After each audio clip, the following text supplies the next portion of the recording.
Hello everyone, आज हम current की एक और इम्पॉर्टेंट न्यूज़ को कवर करेंगे। तो ये न्यूज़ है कि मणिपुर की जो हिंसा है वो अभी तक बंद नहीं हुई है।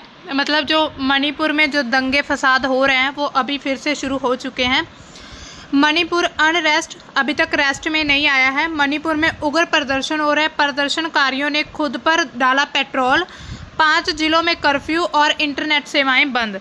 तो इस हम पूरी न्यूज़ में देखेंगे कि ऐसा क्यों हो रहा है, इसके पीछे कारण क्या है, चर्चा में क्यों है कि मणिपुर में मैतेई संगठन अरमबाई टेंगोल के नेता करण सिंह को गिरफ्तार कर लिया गया है सीबीआई के द्वारा। उन पर 2023 में हिंसा भड़काने के आरोप लगे हैं।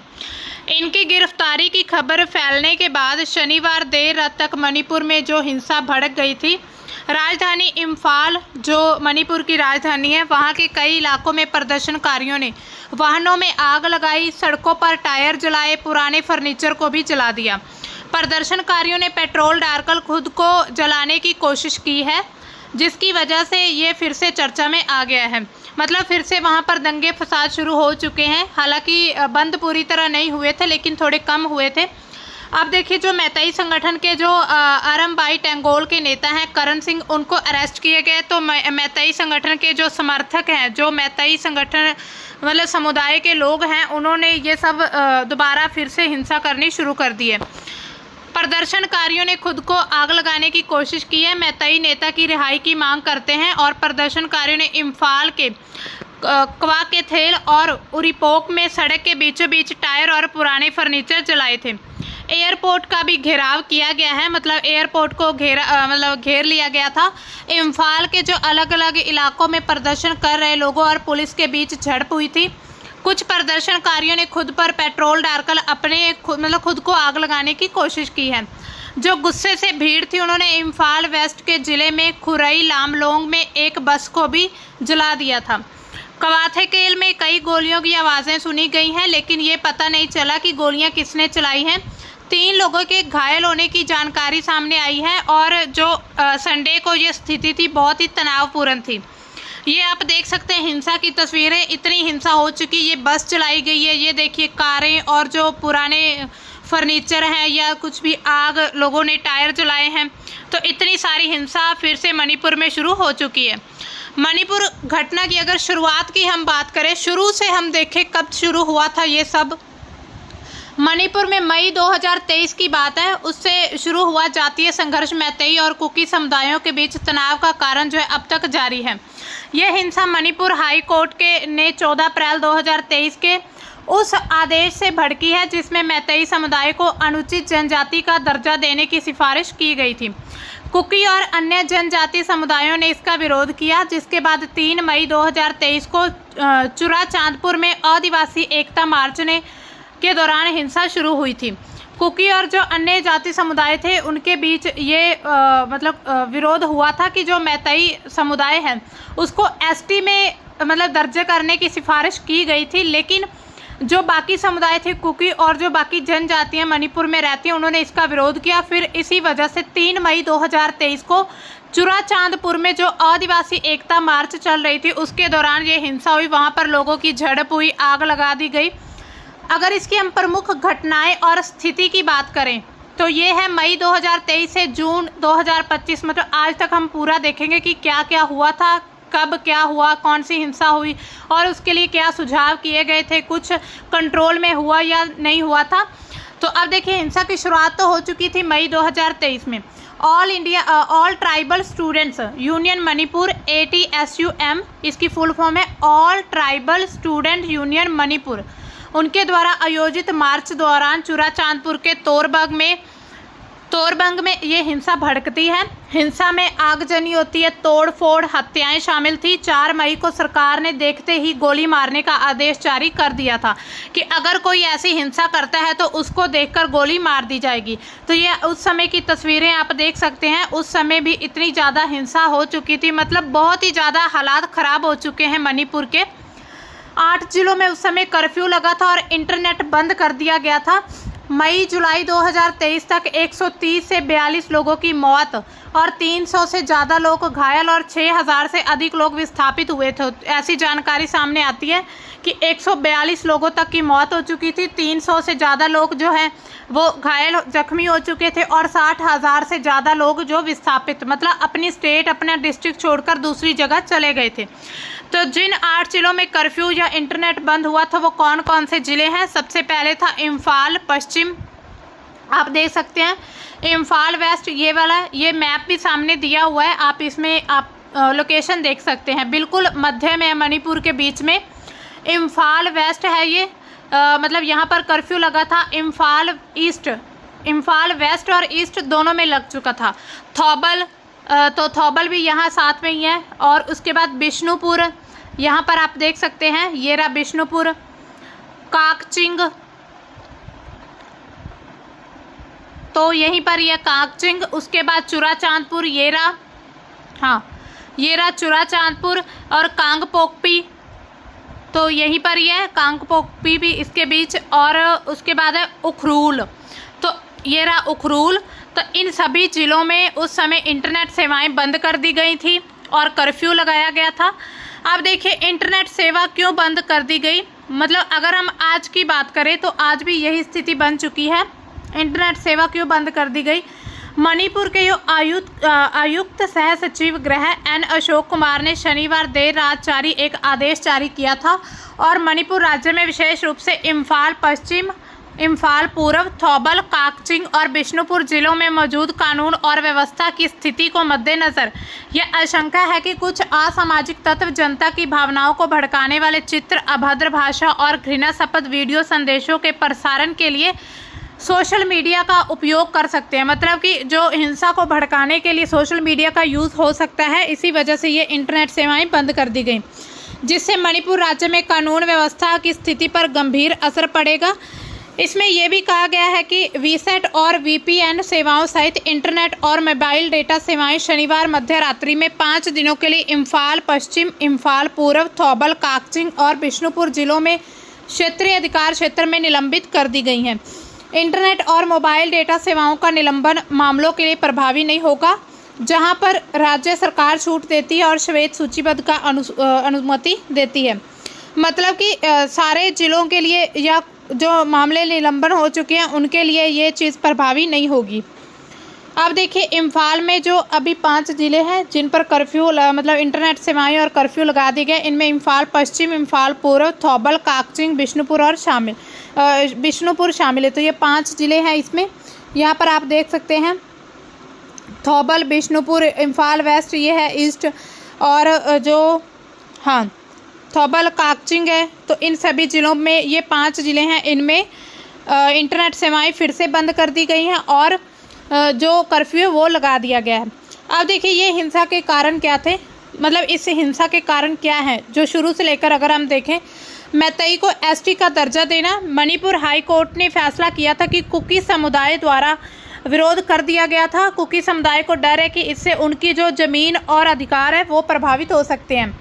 ज़मीन और संसाधन मैतेई घाटी में और कुकी पहाड़ी क्षेत्रों में रहते हैं। मैतेई जो है लोग मतलब जनजाति घाटी और कुकी पहाड़ों में रहते हैं।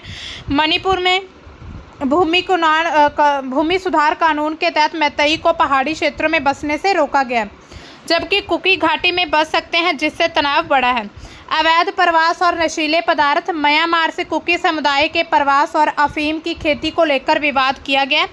सांस्कृतिक और धार्मिक मतभेद अगर देखे जाएं, मैतेई मुख्य रूप से हिंदू और सनमाही, जबकि कुकी अधिकतर ईसाई हैं। इसमें कुछ मामले में हिंसा ने जो धार्मिक रंग भी लिया है। उग्रवादी संगठन ये भी एक कारण है। अरमबाई, तेंगोल और मैतेई लिपुन जो मैतेई समुदाय के हैं तथा ITLF जो कि कुकी के हैं, ऐसे संगठनों की सक्रियता हो चुकी थी। मतलब ये उग्रवादी संगठन है ऐसे समुदायों के, तो इन्होंने भी हिंसा में पूरा साथ दिया था, जिसकी वजह से ये पूरी तरह से जो वायलेंस है वो भड़क चुकी है। अगर हम बात करें कि मैतेई समुदाय क्या है उसके बारे में देखें, मैतेई जो है मणिपुर की आबादी का लगभग 53% हिस्सा मैतेई समुदाय है। ये मुख्य रूप से इम्फाल घाटी में रहते हैं जो कि मणिपुर का मैदानी और केंद्रीय हिस्सा है। मतलब जो कैपिटल भी है इम्फाल, उस घाटी में रहते हैं। धर्म और संस्कृति की अगर हम बात करें तो अधिकांश जो मैताई हिंदू या सनमाही जो कि स्वदेशी धर्म है वहाँ का उसको मानते हैं।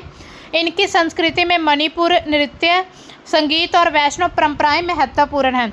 इनकी भाषा देखी जाए मैतई जो कि मणिपुरी या मैतई लोन इनकी भाषा प्रमुख है जो कि मणिपुर की आधिकारिक भाषा है और भारत की 22 अनुसूचित भाषाओं में शामिल है। सामाजिक स्थिति अगर देखी जाए मैतई जो है सामान्य श्रेणी जनरल कैटेगरी से आते हैं, लेकिन वे अनुसूचित जाति का दर्जा जो उसकी मांग कर रहे हैं ताकि उन्हें आरक्षण और बाकी लाभ मिल सकें। आर्थिक स्थिति मैतई मुख्य रूप से कृषि, व्यापार और सरकारी नौकरियों में सक्रिय हैं। इम्फाल घाटी में उनकी आर्थिक और राजनीतिक पकड़ मजबूत है। मांग और विवाद अगर देखें तो मैतई समुदाय एसटी दर्जे की मांग कर रहा है जिसकी कुकी समुदाय और बाकी जो जनजातियां ट्राइब्स हैं उनका विरोध कर रहे हैं। उनका मानना है कि इससे उनकी ज़मीन और संसाधनों पर जो हमला होगा। अब देखिए कुकी जनजाति जो कुकी ट्राइब्स है उसके बारे में, ये कुकी लगभग पूरी आबादी का सिर्फ 16% हिस्सा में रहते हैं और ये मुख्य रूप से पहाड़ी क्षेत्र जिसमें चुराचांदपुर, कांगपोकपी और सेनापति में रहते हैं। अधिकांश कुकी ईसाई हैं जिनमें प्रोटेस्टेंट और कैथोलिक शामिल हैं। इनकी संस्कृति में जनजातीय परंपराएं, लोकगीत, सामुदायिक जीवन शैली प्रमुख है। कुकी समुदाय कई बोलियां बोलते हैं जैसे कि थदो, पाइते, हमार जो कुकी चिन भाषा समुदाय से संबंधित है। कुछ लोग मणिपुरी और अंग्रेजी भी जानते हैं, मतलब अंग्रेजी भी बोलते हैं। तो आप देख सकते हैं जो मैतई समुदाय वो इनका कल्चर कुछ ऐसा होता है और अगर हम कुकी समुदाय देखें तो उनका ये कल्चर है। तो ऐसे लोग मतलब दिखने में होते हैं। अब देखिए इनकी सामाजिक स्थिति क्या है। कुकी अनुसूचित जनजाति के अंतर्गत आते हैं, एसटी कैटेगरी के, जिसके कारण उन्हें शिक्षा, नौकरी और अन्य क्षेत्रों में आरक्षण दिया जाता है। मणिपुर के भूमि कानून जब बनाए गए थे तो उसके तहत घाटी और पहाड़ी दोनों क्षेत्रों में ज़मीन खरीद सकते हैं जबकि मैतई केवल घाटी तक ही सीमित है। आर्थिक स्थिति इनकी देखें, कुकी मुख्य रूप से कृषि, विशेष रूप से झूम खेती और छोटे पैमाने के व्यापार पर निर्भर हैं। पहाड़ी क्षेत्रों में संसाधनों की कमी के कारण उनकी जो आर्थिक स्थिति है वो कमज़ोर है। मांग और विवाद, कुकी समुदाय जो मैतई की एसटी दर्जे की मांग को अस्वीकार करता है क्योंकि उन्हें डर है कि इससे उनकी ज़मीन, नौकरियां, संसाधन जो है प्रभावित होंगे। साथ ही वे अलग प्रशासनिक इकाई की मांग करते हैं। अब देखिए भाई, अगर घर में मान लीजिए घर में आप रहते हैं ना, अगर बाहर से कोई मान लीजिए आपकी कज़न आई या आपका कोई कज़न ब्रदर या कज़न सिस्टर आई। अब घर वाले क्या है, ऐसा है मतलब डर होता है ना कि अपनी जगह कहीं छीन ना जाए, तो क्या होगा, उनको ज़्यादा महत्व दे रहे हैं या उनको किसी खास कैटेगरी में रखा जा रहा है, तो उससे क्या होगा कि जो आप होंगे है ना, आपको ये डर होगा कि अब इनको तो हमसे ज़्यादा प्यार मिलेगा, अब इनको तो हमसे ज़्यादा सुविधाएं दी जाएंगी। तो इसी तरह आप समझ सकते हैं कि जो मैतई समुदाय है वैसे तो वो क्या है, वैसे तो वो जनरल कैटेगरी में आते हैं, लेकिन उनके पिछड़ेपन या उनकी ज़रूरतों को देखते हुए अब एसटी दर्जे का प्रावधान किया गया है हाई कोर्ट के द्वारा।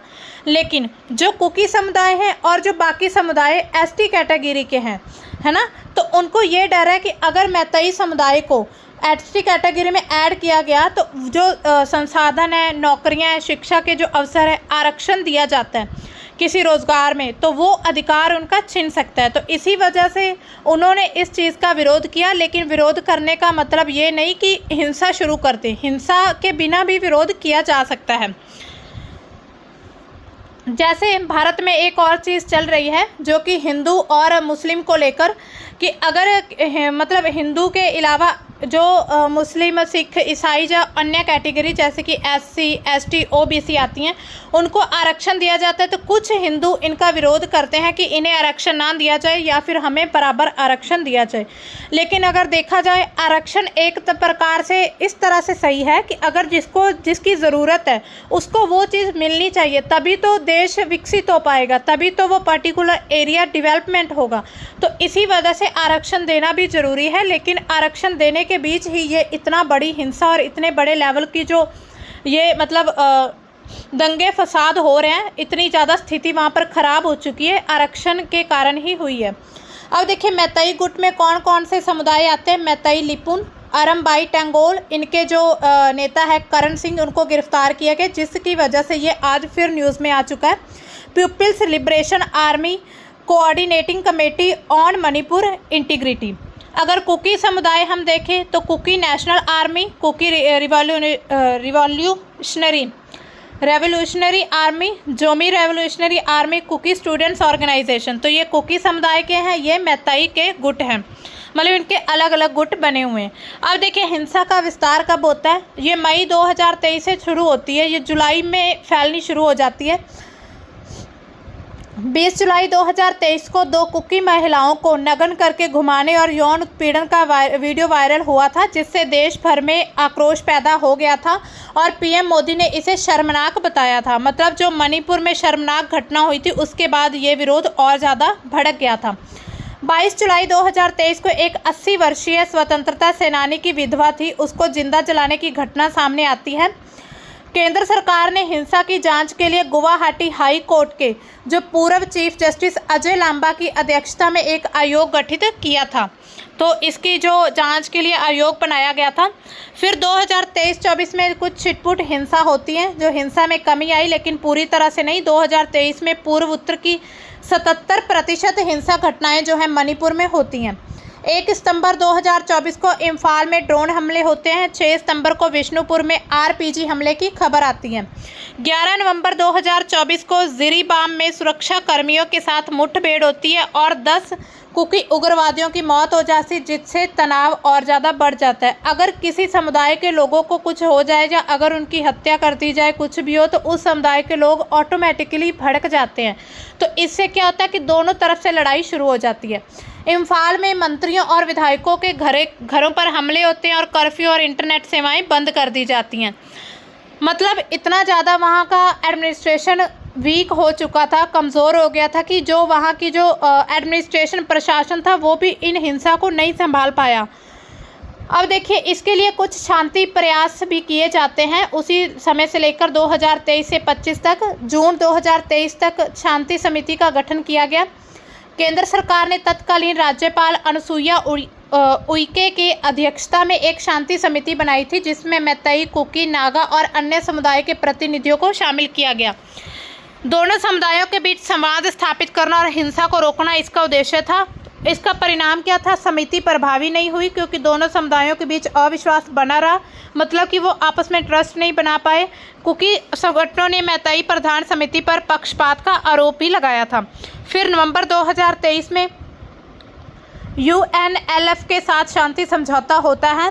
यूनाइटेड नेशंस लिबरेशन फ्रंट के साथ मणिपुर के सबसे जो पुराने सशस्त्र समूह हैं, यूएनएलएफ ने केंद्र सरकार के साथ शांति समझौते पर हस्ताक्षर किए थे। इस समूह ने हिंसा छोड़कर मुख्य धारा में शामिल होने का वादा किया।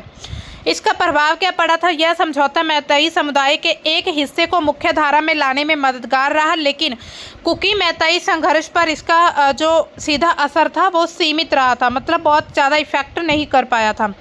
जनवरी 2025 में नागा समुदायों के साथ त्रिपक्षीय वार्ता होती है।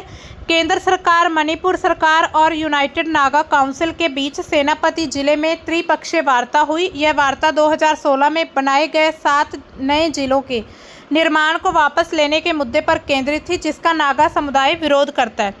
इसका परिणाम क्या हुआ? सहमति बनी कि अप्रैल 2025 में अगली बैठक में मणिपुर सरकार इस मुद्दे पर प्रस्ताव पेश करेगी। मतलब अप्रैल 2025 में जो बैठक होगी इस पर प्रस्ताव पेश किया जाएगा, मतलब एक समझौते के तहत। ये वार्ता कुकी मैतई संघर्ष से सीधे नहीं जुड़ी है, लेकिन नागा समुदाय को शांति प्रक्रिया में शामिल करने का प्रयास किया है।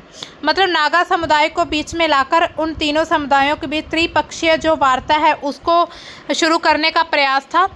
फिर मार्च 2025 में सुप्रीम कोर्ट के जज दौरा करते हैं। सुप्रीम कोर्ट के जज जस्टिस BR गवई के नेतृत्व में 6 जजों का प्रतिनिधिमंडल मणिपुर पहुंचता है।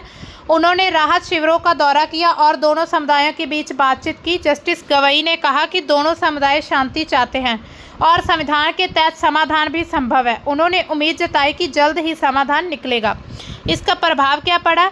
इस दौरे से नैतिक समर्थन मिला, लेकिन ठोस समाधान नहीं निकला था। चुराचांदपुर बार एसोसिएशन ने मैतई समुदाय के जज N कोस्टिवर सिंह के दौरे का विरोध किया, जिससे समुदायों के बीच गहरी खाई उजागर हुई थी।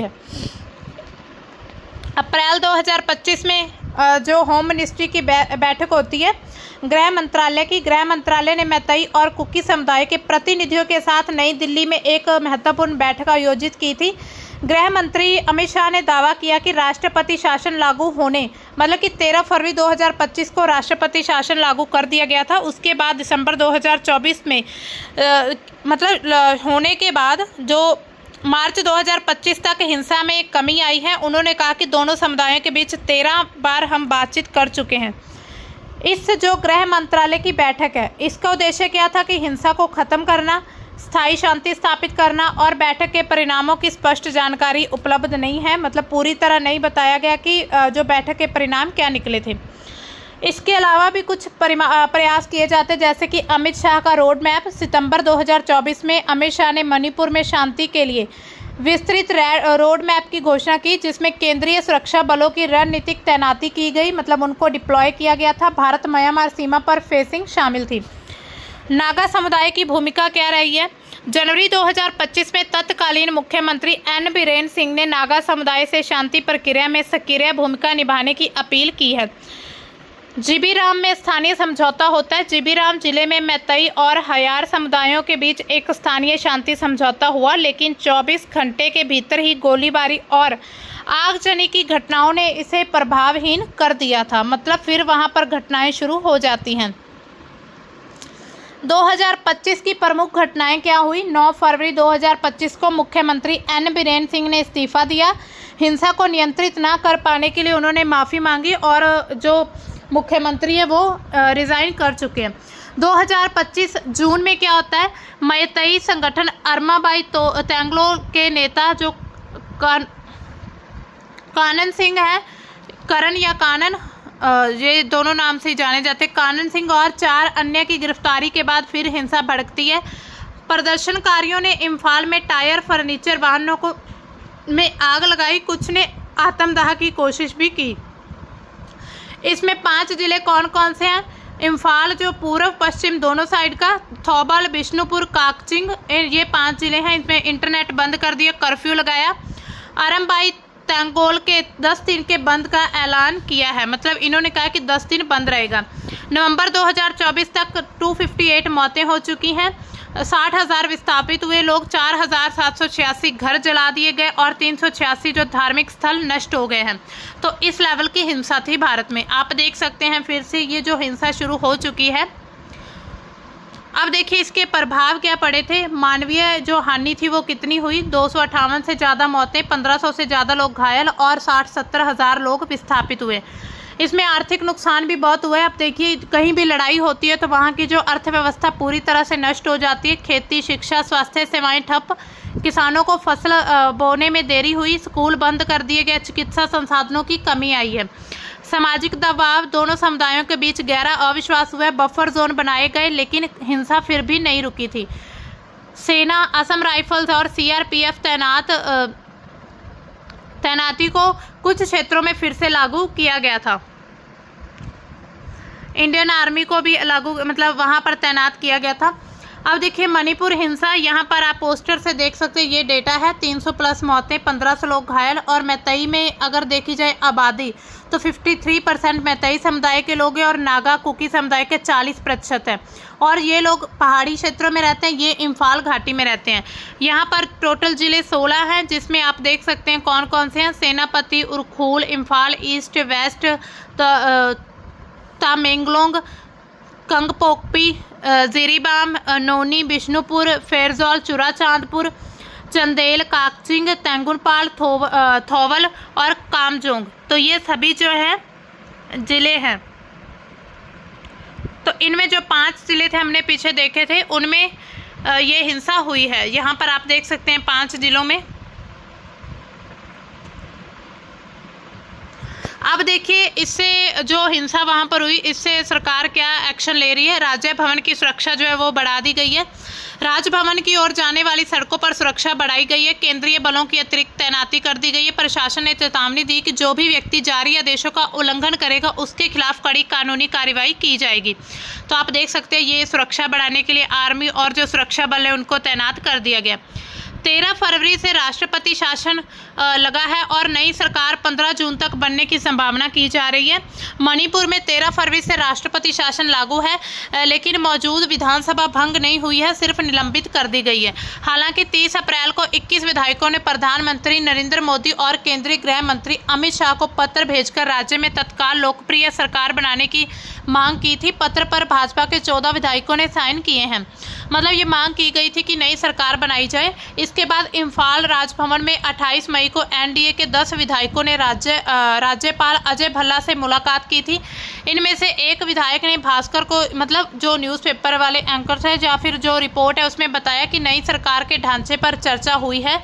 उम्मीद है कि 15 जून तक एक नई सरकार बन जाएगी।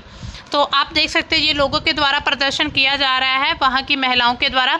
अब देखिए, नई सरकार संगठन होने की संभावना 15 जून 2025 तक। बीजेपी की कोशिश क्या है कि मणिपुर में 60 विधानसभा सीटें हैं और सरकार बनाने के लिए 31 विधायकों का समर्थन जरूरी है। 28 मई 2025 को बीजेपी विधायक थोकचोम राधेश्याम सिंह के नेतृत्व में 10 विधायक, जिसमें 8 बीजेपी, 1 एनपीपी और 1 निर्दलीय है, उन्होंने राज्यपाल अजय कुमार भल्ला से मुलाकात की और 44 विधायकों के समर्थन का दावा पेश किया है।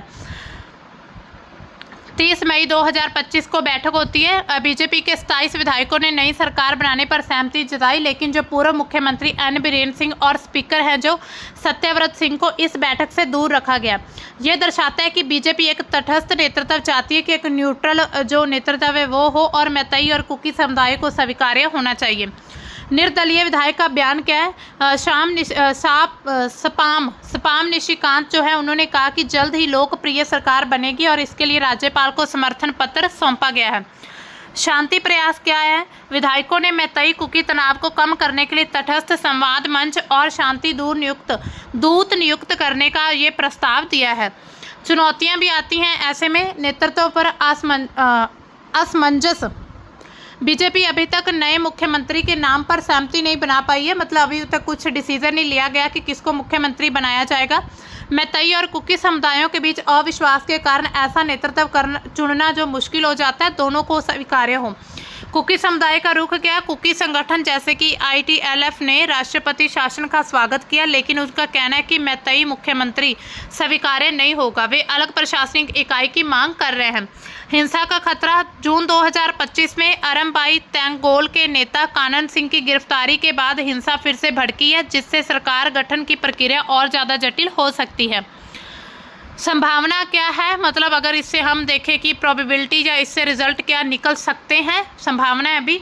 यदि अगर राज्यपाल को 40 विधायकों का समर्थन मिलता है या वैध लगता है तो 15 जून 2025 तक नई सरकार बन सकती है। बीजेपी की जो अगुवाई में गठबंधन सरकार की संभावना है, जिसमें एनपीपी और निर्दलीय विधायक भी शामिल होंगे। केंद्र सरकार शांति वार्ता को बढ़ावा दे रही है और तीसरी उच्च स्तरीय बैठक जल्द ही नई दिल्ली में हो सकती है। हालांकि कुकी समुदाय के जो 10 विधायक हैं, 7 बीजेपी, 2 केपीई, 1 निर्दलीय का समर्थन जो है अस्पष्ट है, जो कि सरकार के गठन में बाधा बन सकता है। तो ये थी हमारी आज की जो टॉपिक, जिसमें हमने देखा कि जो मणिपुर है उसमें अभी तक हिंसा वैसे ही चल रही है। ऐसा नहीं है कि मणिपुर में जो शांति है, धीरे धीरे जो छिटपुट हिंसा विद्रोह थे वो चल रहे थे, लेकिन अब फिर से बड़े लेवल पर हो चुका है, क्योंकि जो मैतई समुदाय के नेता हैं कानन सिंह, उनको अरेस्ट कर लिया गया है और उनकी रिहाई की मांग को देखते हुए जो मैतई समुदाय के लोग हैं उन्होंने हिंसा शुरू की, बसें जलाई, वहाँ का जो तोड़ फोड़ की और बहुत ज़्यादा नुकसान पहुँचाया। तो मिलते हैं हम अपनी नई न्यूज़ के साथ, तब तक के लिए बाय। Thanks for watching.